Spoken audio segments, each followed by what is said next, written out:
Hi, my name is Tor Norby and I work on the Tools Android team. So today I want to show you the brand new IDE that we have for Android. As you can see here, it looks sort of dark. That's an optional dark theme that a lot of us like a lot. And on the left here you can see the Project Explorer, which shows you the files in your project. And then we have the code editor in the center. And the code editor is really the star of this IDE. It is a very, very intelligent editor that can do really, really fast refactoring, code completion, and so forth. And I want to show a few of those editor features in detail today. All right, so here we're looking at some pretty typical Android code. But notice that we have some hard-coded strings here, or what appear to be hard-coded strings. Turns out they're actually not. This IDE can present these strings as if they had been hard-coded. So you can see here, as I hover, I can see the real code, I can click on it, and I can go in and actually look at the real string. But the IDE gives me a much simpler view of the code, which makes it a lot easier to read.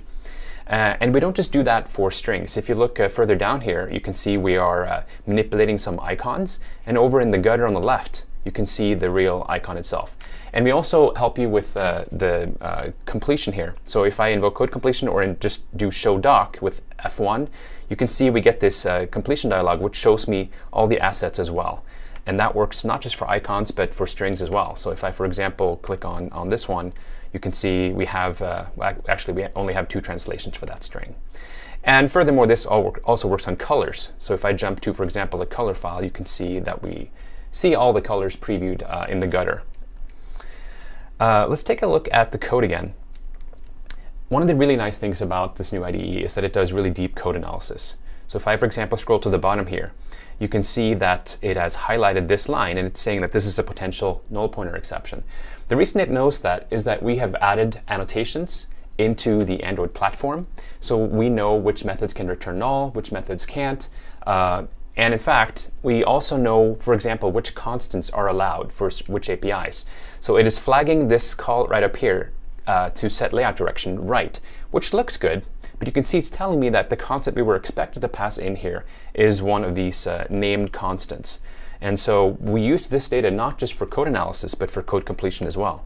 So for example, context get system service, if I invoke code completion, you can see it's offering all the valid strings, which is something we couldn't do in the past. You can invoke actions using the show action dialog. So I'm going to type inspect code.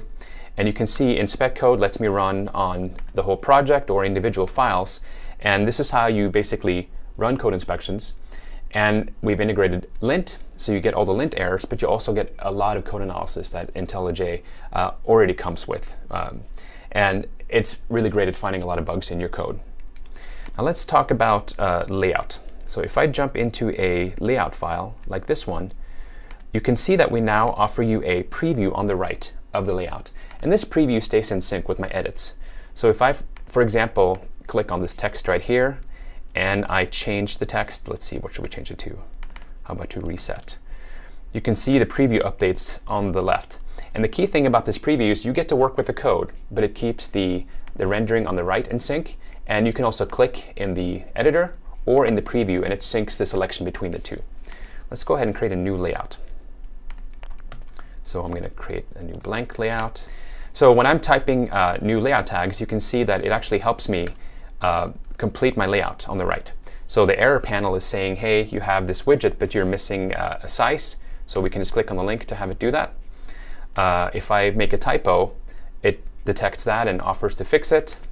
And this is basically done for a lot of typical errors that you might have as you're editing your layouts. Another feature we have is multi-configuration editing.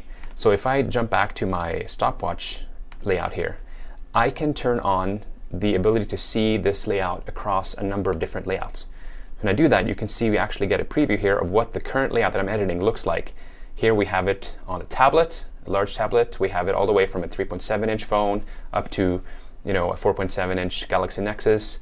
It's showing a Nexus 4 on the top left, and we have a 7-inch tablet and a 10-inch tablet. So this makes it very easy as I'm editing, to see if I'm making any mistakes. And this isn't just for screen sizes. We have many other aspects. So I can, for example, switch to translations.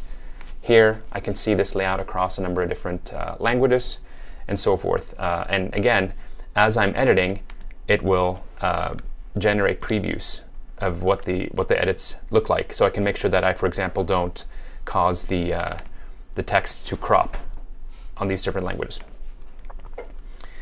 So that's layout preview. We have this not just for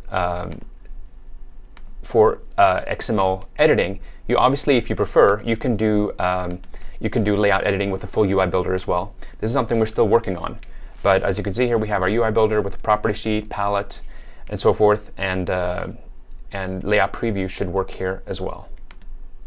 And I can go ahead and make my edits, and as you can see, the previews will update. And the reason that this one didn't is because this is using a different layout. So we have a custom landscape layout here that's used when you have a large tablet, which is one of the ways you can make sure that your app looks good across all the way from phones up to tablets, is to use dedicated layouts. And creating new layouts in this IDE is very easy. We basically have this create other item in the layout editor, which takes the current layout, creates a copy of it, and then you can customize that for the specific form factor you have in mind.